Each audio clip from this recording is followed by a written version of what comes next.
Ubushikiranganji bw'amagara y'abantu no kurwanya ikiza ruhonyanganda sida bubicishije mu mugambi w'irondoka rijanye n'amagara meza bwatunganije uruganda ku bamenyeshamakuru biciye mu higanwa bagiye kujamwo mu ntumbero yo gutuza burundu indwara yo mu kigo ku bakenyezi. Sadiki Niyonkuru asanzwe akora mu mugambi w'irondoka rijanye n'amagara meza amenyesha ko indwara yo mu kigo ari indwara umuntu ashobora kugwara agakira iyo yituye abaganga. Indwara yo mu kigo indwara isanzwe iri hano mu Burundi ibitigiri biravyerekana. Unashima hariho n'ikigo Rumuri kiri Gitega cakira abakenyezi kugira ngo gishobore kubafasha nabo basubirana agateka. Rero mu gutunganya rino higanwa twashaka ko ubutumwa dutanga duhimirize abafasoni bose. Unashima si abafasoni gusa n'abigeme bose n'abashinga ntahe barimo kugira ngo bashobore kudufasha kugira ngo twese hamwe dushobore gufasha abamama bagenda n'indwara yo mu kigo.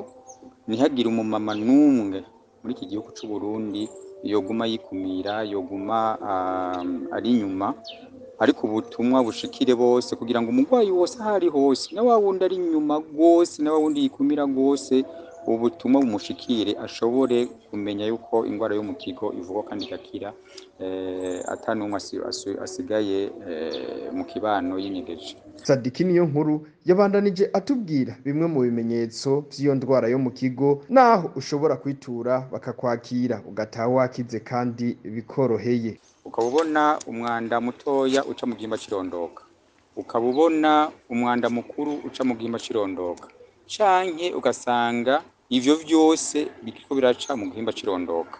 Tubatera akamo, ivyo nivyo bimenyetso nyamukuru bikuru ko uwo kwibona ko ivyo bimenyetso yoca anyaragasa kw'ivuriro riri hafi rimwegereye kugira ngo nabo bashobore kumushikana ku kigo Urumuri bashobore kumutunganiriza. Ni kuvuga bamaze guca kuri centre Urumuri hariho abaganga dufiseyo babinonosoye baronkejwe amaforomasiyo akwiye barabavura bagakira. Kuri ico kigo nababwiye kiri Gitega kuvugwa ni ku buntu. Ico tubasaba gusa abafasoni tubasaba yuko borondera itike, ni itike gusa tubasaba bagashika kuri ico kigo. Ivyo kubaho nta mugwaza nako bakenera. Kuri ico kigo usanga bitegekanijwe byose, ivyo gufungura ni ku buntu, aho kuryama ni ku buntu, imiti n'abaganga bagire mu operation ni ku buntu. Nta kintu na kimwe umufasoni tumusaba atari itike ryo nyene ryo kumushikana kuri centre Rumuri. Unashima n'itike rimusubiza inyuma aho yaje ava bararimusubiza. Iryo higanwa kuri abo bamenyesha makuru bikaba bitekanije ko rigiye gutangura kuri uyu wa gatandatu Munyonyo mwaka wa 2023 rizosozegwe kwigenekerezo rya 2026 Munyonyo uyu mwaka turimwo. Abazoshobora kurusha abandi bikaba bitekanije ko bazomenyekana kwigenekerezo rya 4 Kigarama mwaka wa 2023.